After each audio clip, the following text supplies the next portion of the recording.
السلام علیکم دوستو، میرا نام ہے شعیب علی اور آپ دیکھ رہے ہیں سی ٹی وی۔ آج ہم بہت ہی دلچسپ موضوع پر بات کرنے جا رہے ہیں جس کا ٹائٹل ہے ایک بزرگ آدمی اور اس کا نوجوان بیٹا۔ چلیں کہانی شروع کرتے ہیں۔ پرانے وقتوں کی بات ہے کہ ایک دانا بزرگ اور اس کا بیٹا تھا۔ ایک دن بزرگ بیمار ہو گیا۔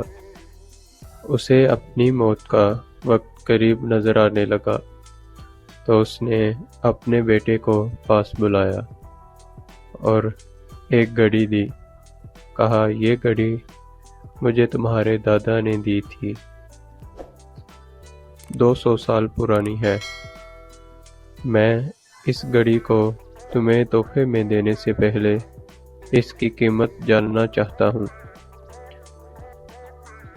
بیٹا، کیا تم مجھے اس کی قیمت معلوم کر کے بتا سکتے ہو؟ بیٹے نے کہا، ضرور۔ باپ نے کہا، بازار جاؤ اور اس کی قیمت دریافت کر کے لاؤ۔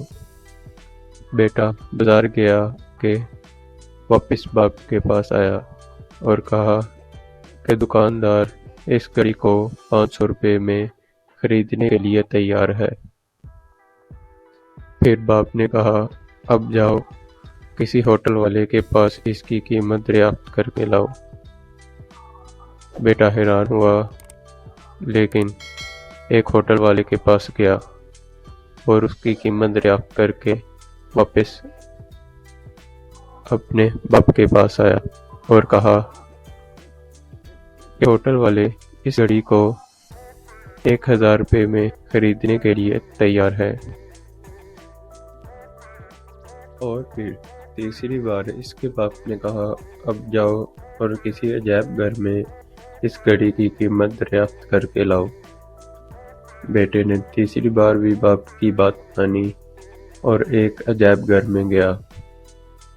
وہاں گھڑی کی قیمت دریافت کی اور بھاگتے بھاگتے اپنے باپ کے پاس واپس آیا اور کہا کہ عجائب گھر والے اس گھڑی کو 10 لاکھ روپے میں خریدنے کے لیے تیار ہیں۔ پھر باپ نے کہا، دیکھو بیٹا، میں تمہیں یہ سمجھانا چاہتا ہوں کہ صحیح جگہ پر آپ کی قدر ہوتی ہے، آپ کو اہمیت اور عزت دی جاتی ہے۔ آپ اپنے آپ کو غلط جگہ پر مت ڈالیں، اپنی قدر جانیں۔ جو آپ کے کام کی تعریف کرتے اور آپ کی حوصلہ افزائی کرتے ہیں وہی لوگ قدر جانتے ہیں اور آپ کی عزت کرتے ہیں۔ جو لوگ آپ کی عزت نہیں کرتے، آپ کی حوصلہ شکنی کرتے ہیں، ایسی جگہ پر بالکل بھی نہیں جانا چاہیے اور نہ ہی ایسے لوگوں پر اپنا وقت ضائع کرنا چاہیے۔ تو سی ٹی وی کے ناظرین، آپ کو ہماری ویڈیو پسند آئے تو لائک، شیئر اور سبسکرائب ضرور کر دینا تاکہ ہماری نئی ویڈیو آپ تک بآسانی پہنچ سکے۔